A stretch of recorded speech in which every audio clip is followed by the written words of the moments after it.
Japão é, na verdade, um arquipélago formado pelas ilhas Hokkaido, Shikoku, Kyushu e Honshu, que é a maior do arquipélago e onde está situada a cidade de Tóquio.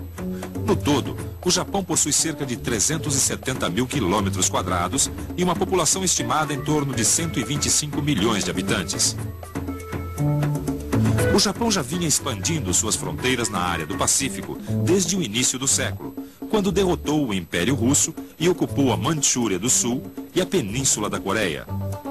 O impacto da Grande Depressão Americana, iniciada em 1929 com a quebra da Bolsa de Valores de Nova York, fortaleceu os militares, que nos anos 30 invadiram e ocuparam o norte da China, passando então a controlar as ricas jazidas minerais que alimentaram a indústria pesada japonesa em seu esforço de guerra.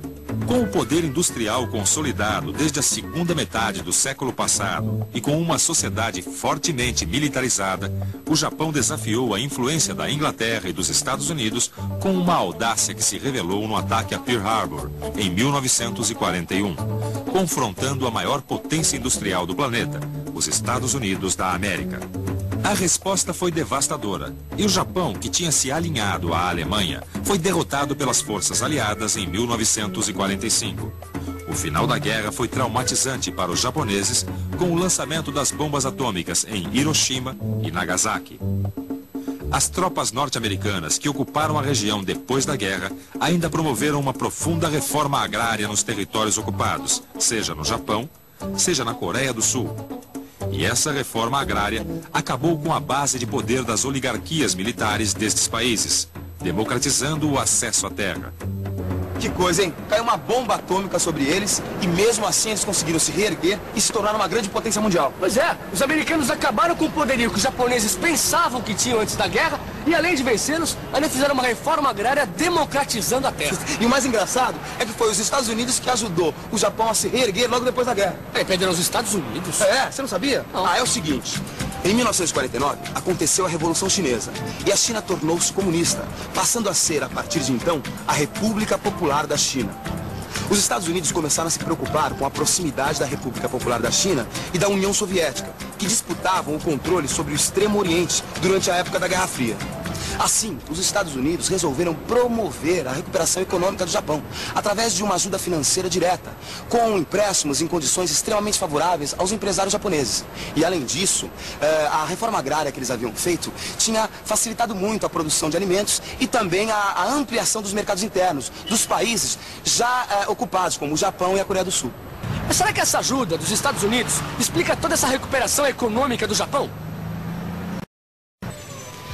Claro que não. A despeito dessa ajuda, a recuperação da economia japonesa foi graças ao esforço dos próprios japoneses.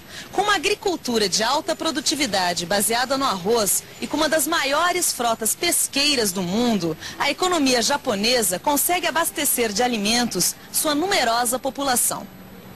Esta população está fortemente concentrada nas grandes cidades costeiras, como Tóquio, Yokohama, Kobe, Osaka e Nagoya, todas situadas na ilha de Honshu.